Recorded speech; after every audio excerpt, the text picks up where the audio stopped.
Lebak termiskin sampai sekarang juga. Konsep pembangunan rakyat adalah sebagai subjek. Bagaimana masyarakat diikut libatkan dalam membuat dan menentukan kebijakan.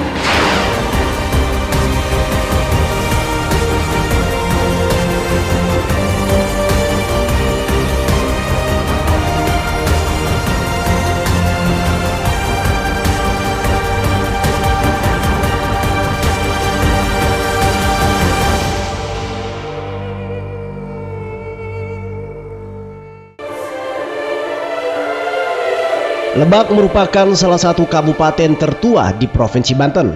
Sejak zaman kolonial, kawasan di selatan Provinsi Banten tersebut telah menjadi perhatian. Kekayaan sumber daya alam yang dimiliki Lebak adalah daya tarik utama kawasan ini.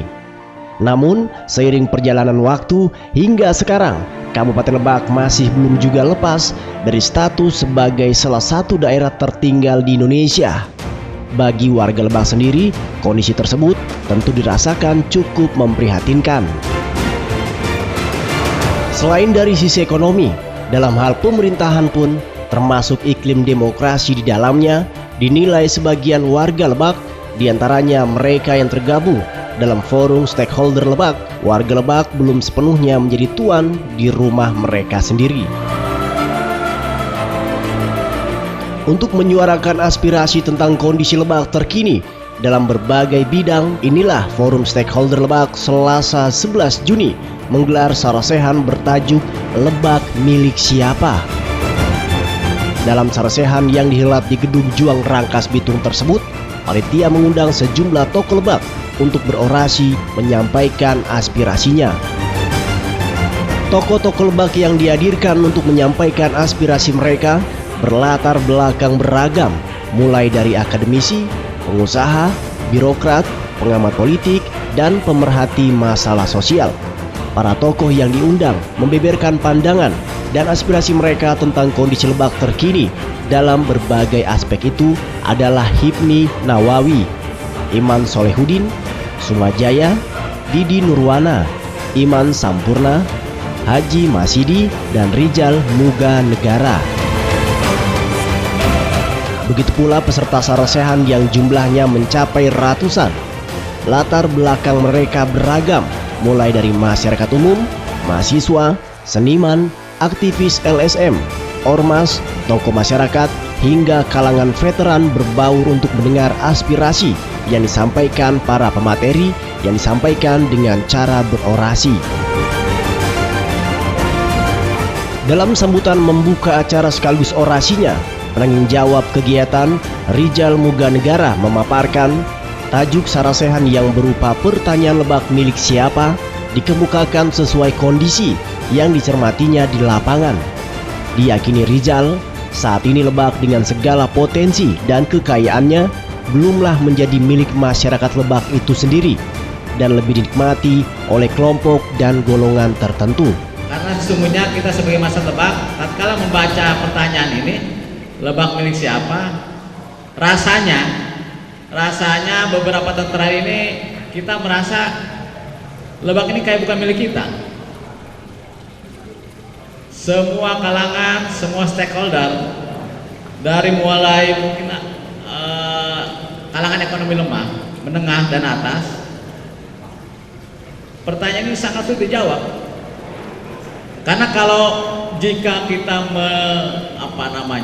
melihat, kemudian mempelajari teori bernegara ya, negara itu terwujud karena ada tiga faktor.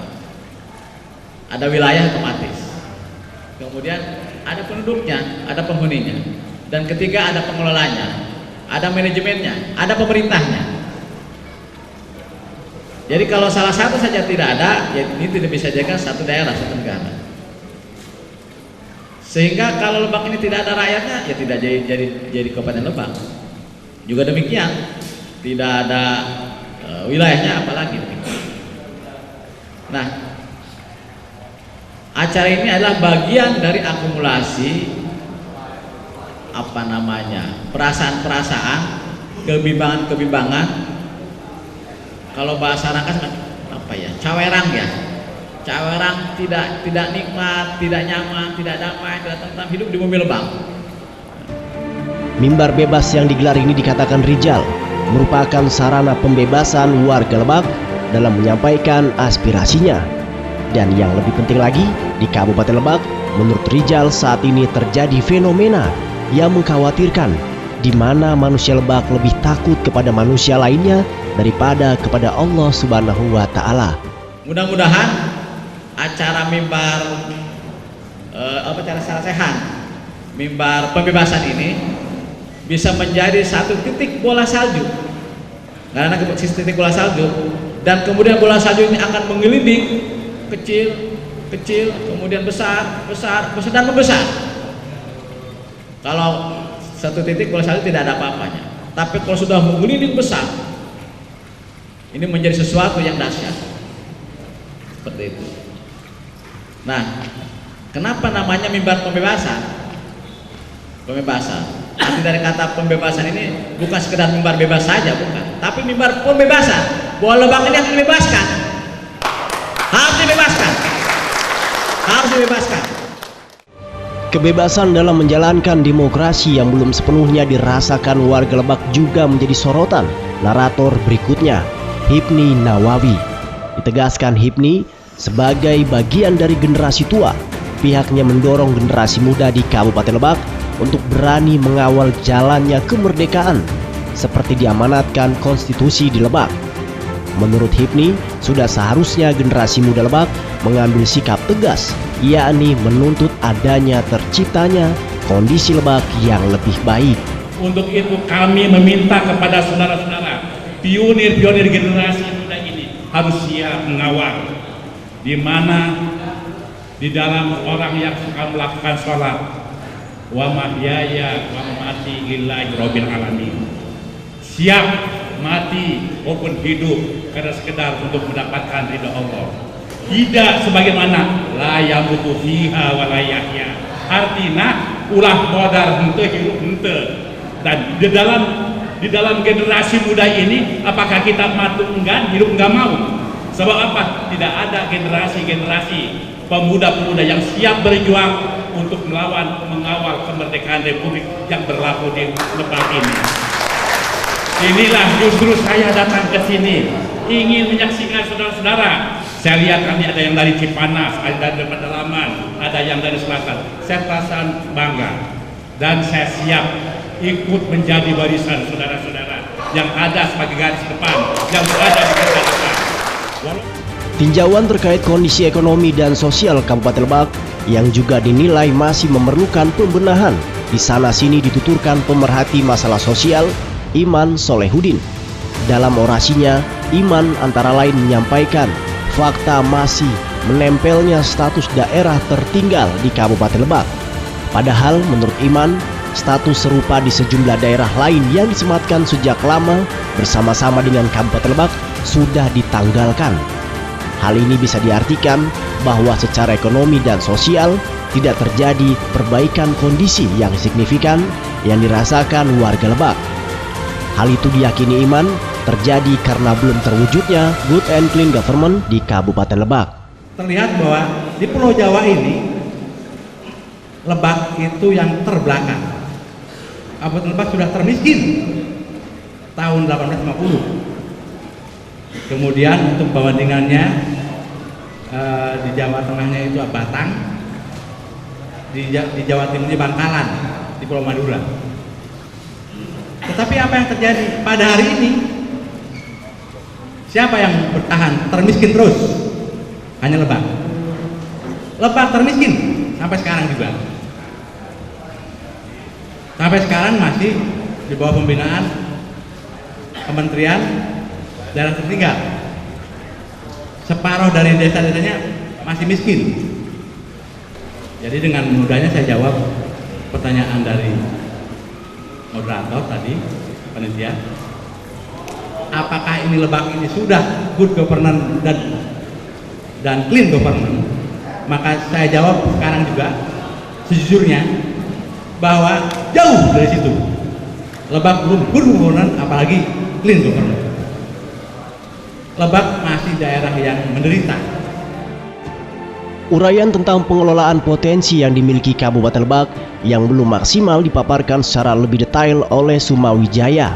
Menurut tokoh masyarakat Lebak ini, SDA dan SDM Lebak yang sebetulnya mumpuni belum terkelola secara baik karena terganjal sejumlah hal.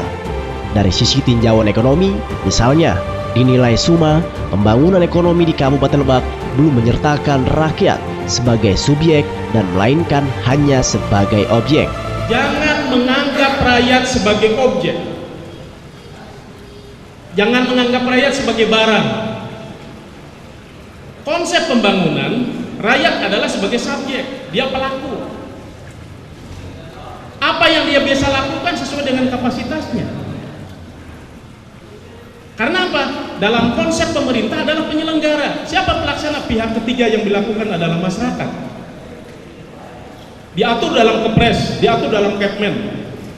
Penyertaan masyarakat dalam serta pembangunan di Lebak ini. Jangan itu saja, Pak. Undang-Undang Dasar 45 mengamanatkan penyelenggaraan pendidikan tidak hanya pemerintah, tetapi dilakukan juga oleh masyarakat. Begitupun dalam penyelenggaraan negara. Jadi Lebak ke depan yang ingin maju, jangan masyarakat dikatakan objek pembangunan, tetapi masyarakat adalah subjek pembangunan. Agar daerah ini maju dengan bahasa Pak sahadei lamun lain urang. Ditambahkan Suma, pembangunan yang dilakukan di Kabupaten Lebak selama ini juga lebih menyentuh pembangunan di bidang fisik dan kurang menyentuh pembangunan karakter. Padahal menurut Suma, pembangunan karakter kebangsaan dan kedaerahan ini penting dalam rangka menjaga aspek ketahanan daerah. Terlebih unsur primordial dan kecintaan kepada daerahnya sendiri yang tertanam di warga Lebak ini diyakininya sangat tinggi. Kita mulai dari sini ya.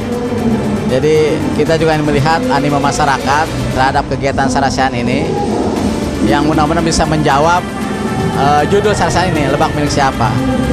Nah, Sasapu ini sesungguhnya